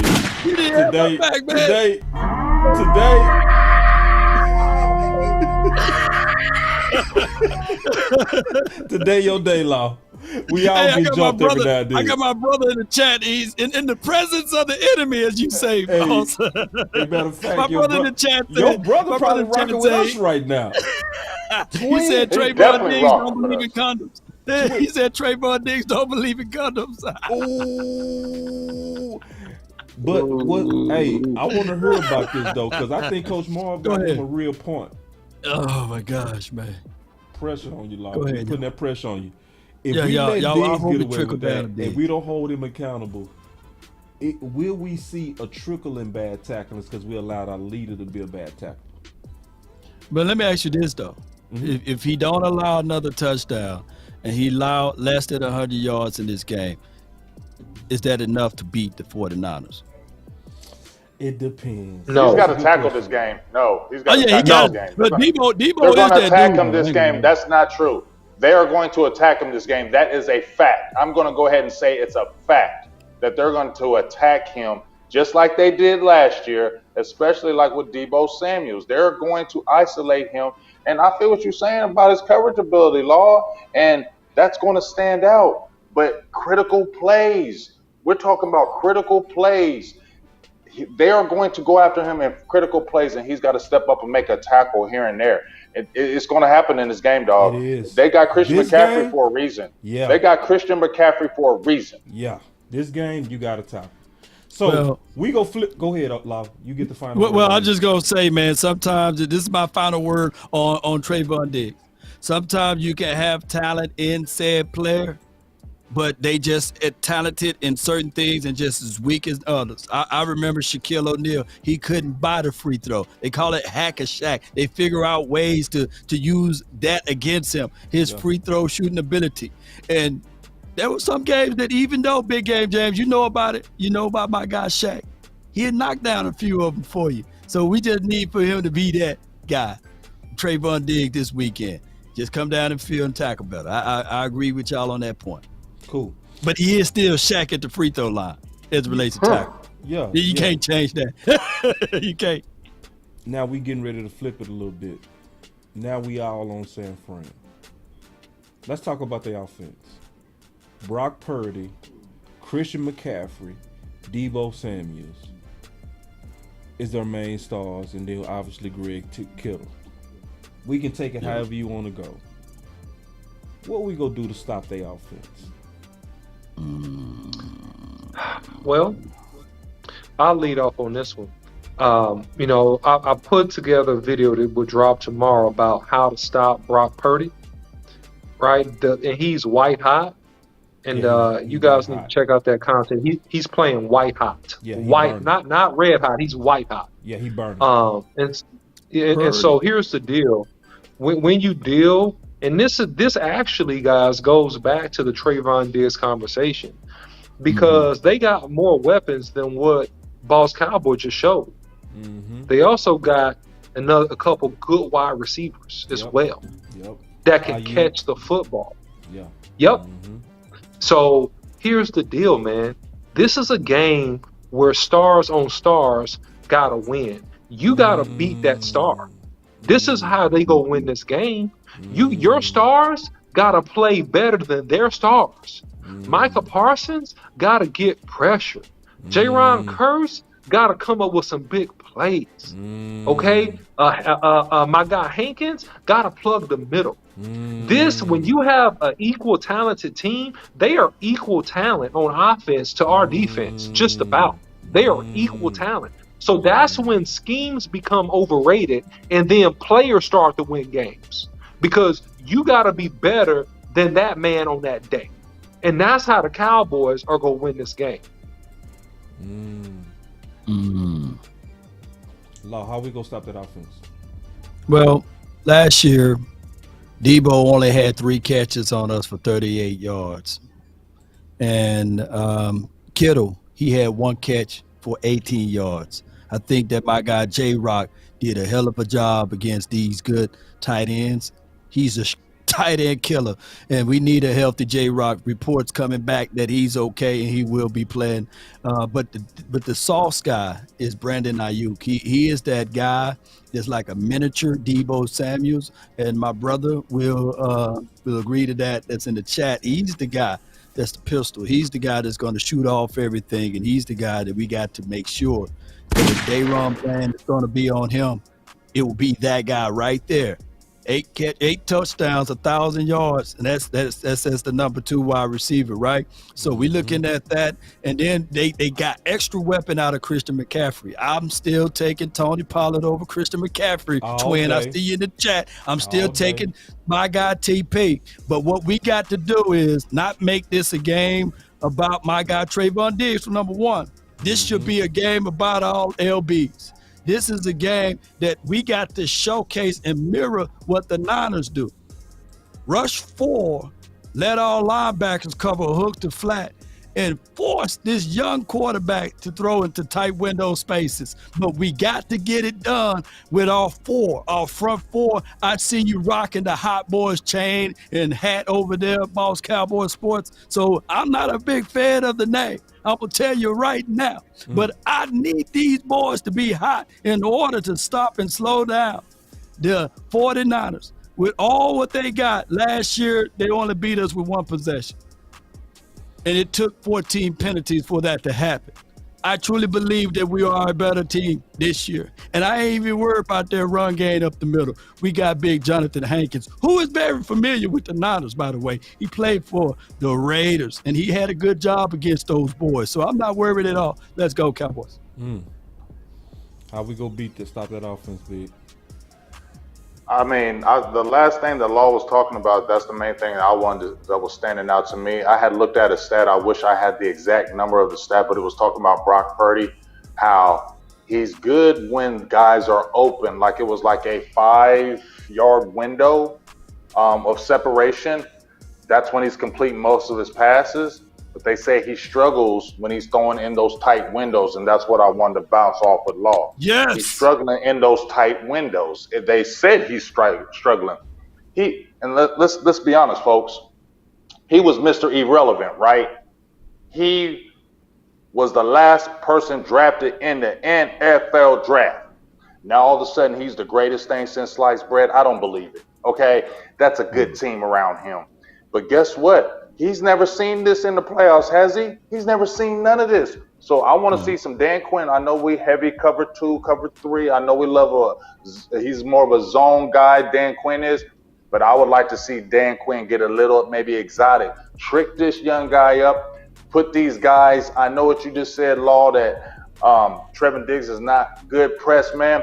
But I feel like we got to really get up on them, especially like you said with the linebackers, and make him throw into those tight windows. I feel like he's going to fail in that. We can't let those guys be open, giving them a 7-yard cushion, letting him be able to complete the easy pass. That's what we can't do. We have to make him make good passes. And I think that's what's going to really be key. Put the pressure on him and force him to throw those tight window throws. This dude was Mr. Irrelevant. I don't believe no Brock Purdy. I believe you got a damn good San Francisco team, but I don't believe in your Brock Purdy. I'm sorry. All of a sudden, you great. Garoppolo was ahead of you. Trey Lance was ahead of you, and we never even knew about you. So don't go around and start telling me Brock Purdy is the best thing since sliced bread. Yeah, he's hot, but can we also look at the teams he played?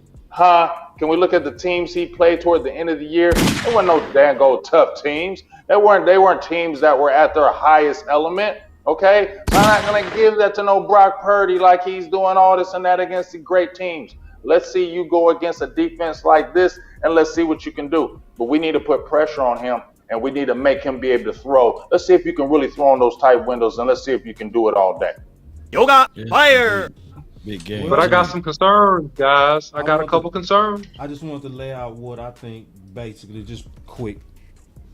I think we should try to make them beat us through Purdy. Yeah. Yeah. And that means selling out for the run. We gotta earn the right to get after their quarterback.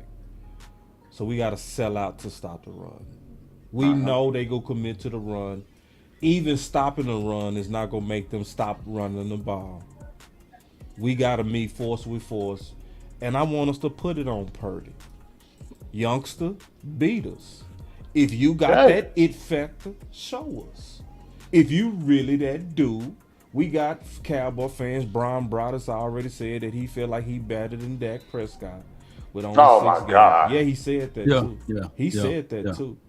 And it's so disrespectful because it's only 6 games.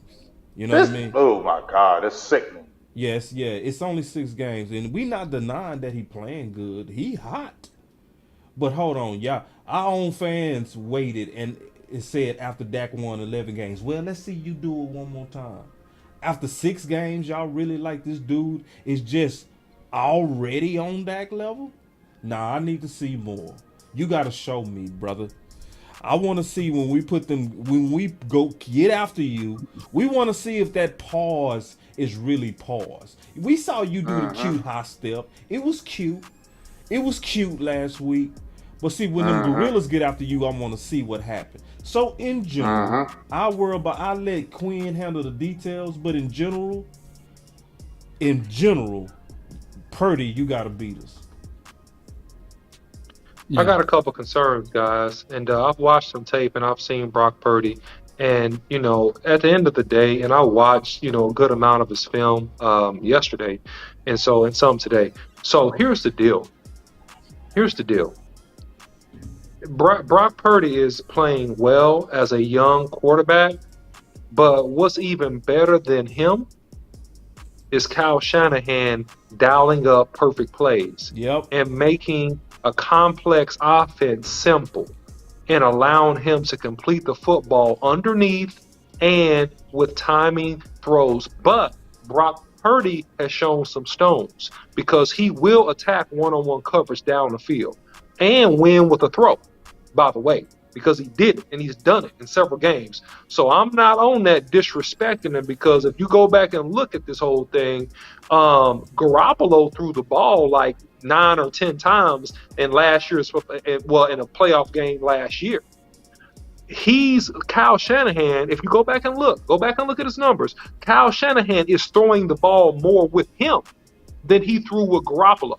Yeah. What is that saying? He playing better than He trusts this kid to run that offense. He trusts this kid to run this offense. Yeah. And so that's something that we got to keep in mind. And the biggest concern is how well a game of chess that Dan Quinn can play versus Kyle Shanahan, which is a great play calling coach. And in particular, guys, my concern, and I want to get you guys' feedback about this, is that, man, they go do timing routes. He's going to throw this ball crossing routes. We're going to throw this football underneath. And that means that our linebackers have to cover. That means Damone Clark has to cover. That means LVE did a good job this past week. But that means he has to cover and tackle. And that's my little concern right there. If I had a concern, that would be it.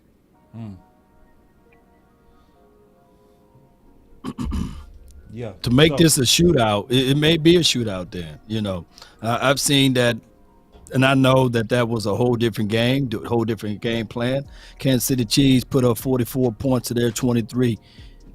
Pat Mahomes threw for 423 yards with a QB with a passer rating of 132. And I know that Dak Prescott, for those who are going to say, well, he ain't Pat Mahomes. But damn it, that defense is still subject to being exposed like that if they don't create the pressure. And if we can keep everything up front and clean for Dak Prescott, I think that we have better weapons on the outside than the Kansas City Chiefs had in that game.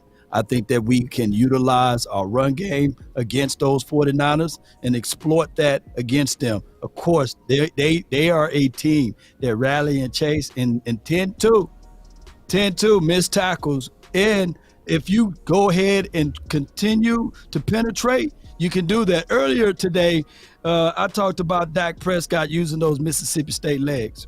Right. Well, I seen Geno Smith use his legs. Whatever school he went to, Virginia, somewhere, he used those legs and he was able to get the first down. So what I'm saying is that this will be a game they're going to play their soft shell cover 2 defense, and Dak Prescott know how to find the soft spots in the zone. And the guy that had a big game in that game was the tight end. So we got to utilize our tight end.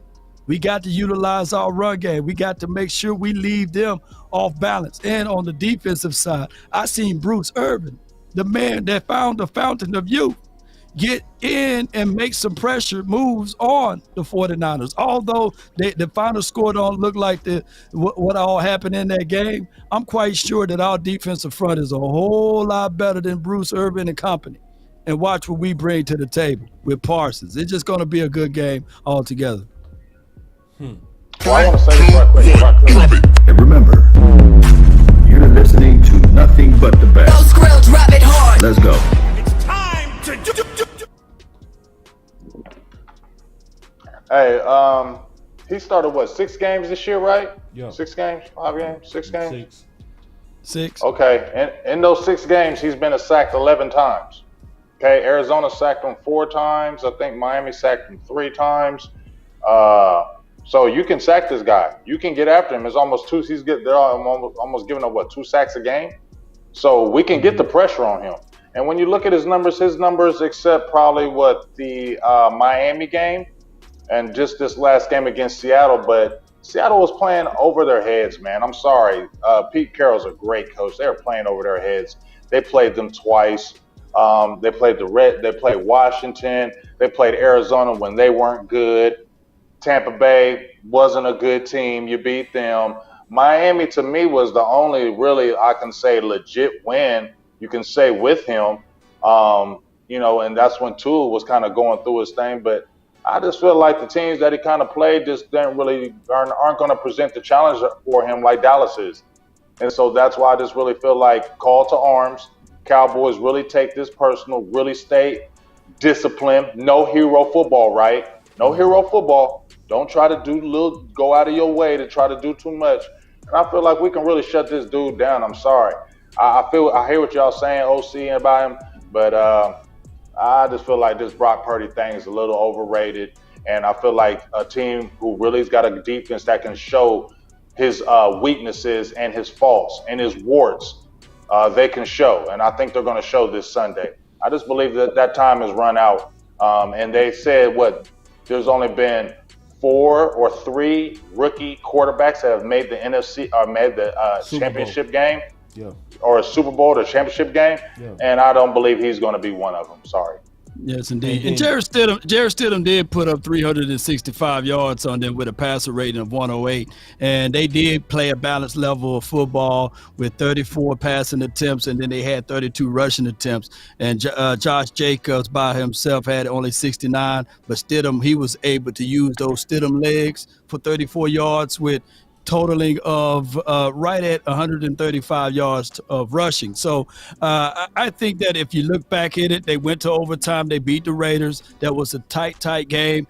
I think that our defense is better than the Raiders' defense. Our offense is a whole lot better than the Raiders' offense. This will be a game that the Cowboys can flourish, look back at that tape, utilize the good things that the Raiders did, and take away this thing for the dub for this weekend. Love it. All right, so I got another question before we get into the final words. We talked about the offense. What do we do to stop that defense? And a defense is number one in turnover differentials. Well, that's offense and defense. But at the same time, what we gonna do about their defense? Well, I'll start this one. Go ahead, boss. First, I will say this. We got to run right at Bosa. At him. Like a plan to really be physical at him. We did the exact same thing to his big brother when we played the Chargers. We came out, we was committed to running the ball on those Chargers, and we took away that pass rush. We looking at and going against likely the defensive player of the year. You know what I mean? So all the throw on first down guys, kick rocks. This ain't the game for that. This is not the game. The main thing that we need to do early and often is to take away the pass rush by going at him. Second, we definitely gotta throw it to our running backs. Yep. I want us to use touches as an extension of the running game. That's what I would want us to do. I think we go match up good, athlete on athlete, and I think we can make plays that way, and we can score points. You know, and I think with San Fran, to beat them, I think you gonna only need 30 points and you can put them away. I think our defense go good, do their part, but I think with 30 points they gone. Maybe even 28 points. But to me, that's one of the main things to do to try to limit that defense is to run right at their best pass rusher. A lot. Yes, indeed. Yeah, so what I was going to share, and that's a great point. That's actually one of the 3 points I was going to make, Boss Cowboy. How you neutralize a great pass rusher. Nick Bosa, 18.5 sacks on the year. And keep in mind, he had 4 games that he had 0 sacks. So he had 0 sacks in particular. If you look back at this, against the Tampa Bay Buccaneers, against the Las Vegas Raiders, against Seattle in this playoff game, and I believe the 3rd or 4th game of the year against the Carolina Panthers, he had 0 sacks. So that's the good thing. So there is a formula and a recipe to neutralize his pass rushing ability. And the second thing that you need to do is be very, very intentional, okay, about some tempo passes, catch and release throws, the slant routes, and run screens at him. If you run screens at him, what you'll notice is that you get him to hesitate a little bit coming off the ball because he's looking the next several plays. And that's all you need. That's just enough to keep him honest so that he does not pin his ears back and go full speed at your tackles. Because as great as Tyron Smith is, and as well as Tyler Smith has played, it's not going to be a favorable matchup to let him be in a position to run up the field full speed at these guys, because not only does he have speed, but he's extremely strong, right? He's built almost like a bodybuilder, and he has great hand work. So he can get off you with his hands and defeat hands and close that loop and get sacks. And the last thing you need to do against this guy is that you need to bring help. And you don't need to bring the type of help like soon as the ball snaps, you run the running back up at him. No, you need to have somebody lined up really close to him in a tight formation, whether it be a tight end or whether it be a wide receiver, and you need to chip him immediately when the ball snaps so that you can stop his momentum and slow his get off. And that's how you deal with him. Fred Warner is probably the best middle linebacker in football. Yep. And at the end of the day, it's only one way to deal with a guy that is really good. And boss, you already said it. Line up isolation draws, power lead plays, run straight at this dude, make him be physical, and make him tackle all game long because you're running straight at him. If you run away from him and you try to be clever, he's just going to run you down backside and make a lot of tackles. Yeah. Because that's how good he is. Yeah. You got to run. And not just him. You got to bring up Greenlaw too, man. He's another sneaky guy. But go ahead. No, you got it, guys. You got it, Law. Go ahead. No. I was gonna say Dre Greenlaw. He's a guy that can cover hook to flat too, and he's that guy that sits back in those sink areas, and he is a guy that's a tackling machine for them. I think he's probably the leading tackler on their team. But go ahead. I didn't mean to cut you off. No, you got it, Law. No, you got it, brother. I was done. He was finished. Okay, you were done. You were finished with it. Okay, well, Greenlaw is another guy. They're going to do the rushing of the four. They're going to have the big boys inside like Eric Armstead and all of those guys.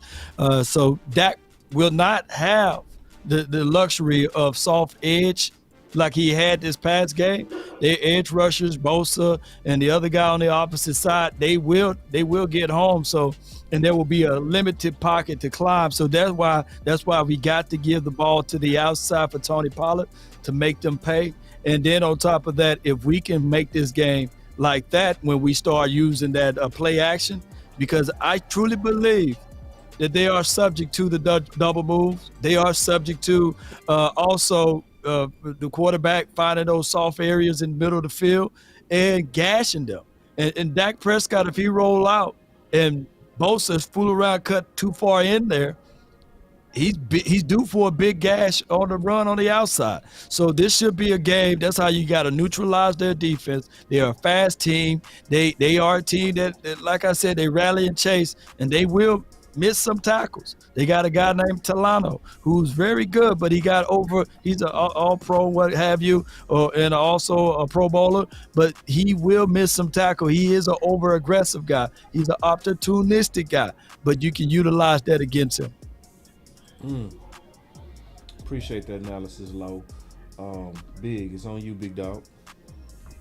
I think we need to play fast. I think we need to continue to play fast like we were playing against those Buccaneers. I like how we put the pressure on that defense. I agree with y'all how we need to attack Bosa, but I feel like we need to really just play fast against these guys. A quick tempo offense. Dak Prescott is a rhythm guy. It looks like we're a rhythm offense. When we can get that rhythm rolling, we start really putting that pressure on that defense. And I really like to see some no huddle. That's another way to get a pass rusher, run them down, get them tired. Come to that line quick after you get a quick, 6 yards on the play. Let's get right back to that line of scrimmage. I think we need to continue to play faster against these guys and not play a slow down, prodding type of game.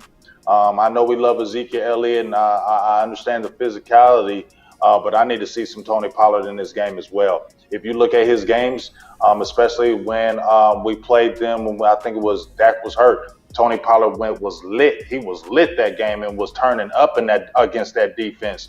So I need to see a heavy dose of Tony Pollard.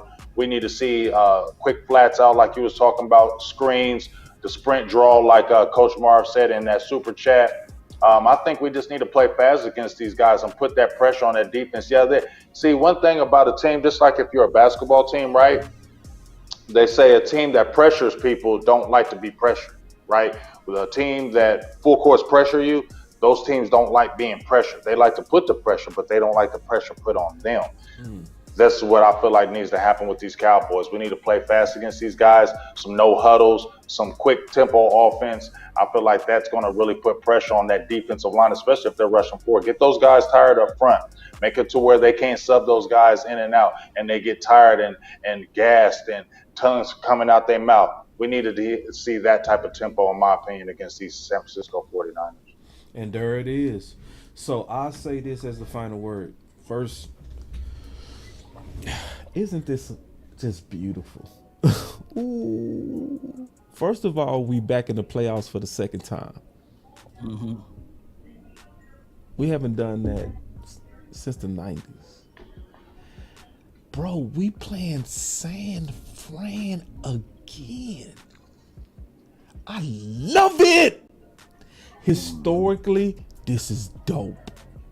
See, big game, OC, do you remember we had Everson Walls on the show? Mm-hmm. And he talked about the game with San Fran, the catch with Clark. Don't remind us. I just love the fact that history has repeated itself and we get a chance at revenge. This gotta be classic. This got to be a classic. And this is getting ready to be a classic. And I'm happy for this day, man. My boy Big Game James, man, he said, I'm ready to, man, he don't know what color, but he got that Kool-Aid pitch ready. I can see it in his eyes. I can see it, dog. I know my partner. I know Big. He love these Cowboys. And I just love that we get a chance to run it back. Our whole off-season redemption story has been remember San Fran. We started training camp with that. We said, remember San Fran, how they was physical at us. This our chance. This our chance. And I think we're getting ready to see some beautiful, beautiful Dallas Cowboy football. Yeah. You know what? Sure. You know what? Before you go, Big Game James, I'm gonna post this right here, and I hope you can. Dang, it ain't gonna go all over there. Hold on. You trying to send me something? No, it should go in the chat. Hold on. It's for reference. Hold on. You put something in the chat? Hey, I'll put it in the chat right now. I'm about to do it twice. My boy Law will. There you go. He will fly this plane. So you should be able to see it since we all linked in together. You should be able to see that. Right. Yeah. I want Big Game James because I know he was around when all of this happened. You know what I mean? Both of them. You see my comment? Not yet. I don't see it. I'm looking for it. Yeah. I can't see it from my phone. That's okay. Go ahead. That's okay. That's okay. Go ahead, y'all. Go ahead, Big Game. I'll read it out when I go. Okay. All I'm going to say is this. I'm bouncing off Boss on this one. This is a beautiful thing right now because these are the three teams I asked for in this order. Yep. I asked for this order. So did. About 3 weeks ago. Made a show. I said, I want Tampa, Niners, Eagles. I said, that's the games I want on the road because those are three teams that, like you said, it's a revenge tour. Not really against them Eagles. I just want to shut them up. Yeah. But I just feel like this is fate, fellas. As I said before, we played Tom Brady in 2021, right? Beat us. We played Tom Brady at the beginning of the year. Beat us.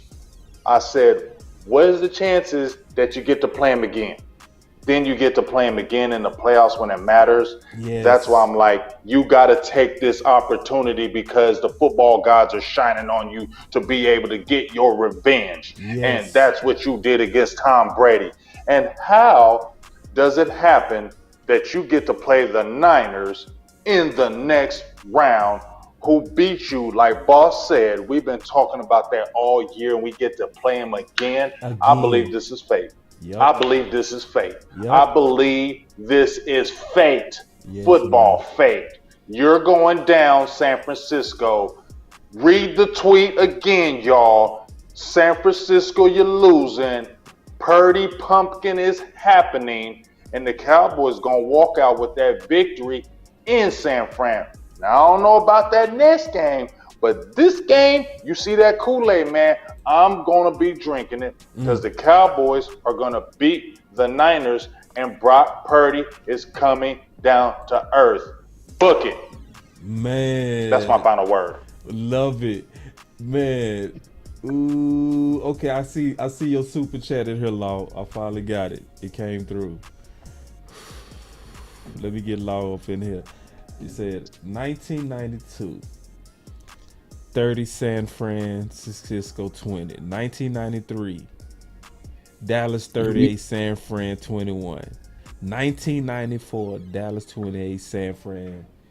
See, ooh, this. Yes, indeed. Ooh. So that's just what I was just trying to say.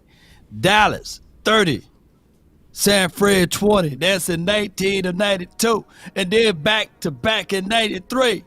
Dallas 38. San Fran 21, you know what I mean? Back to back, beating that doggone back.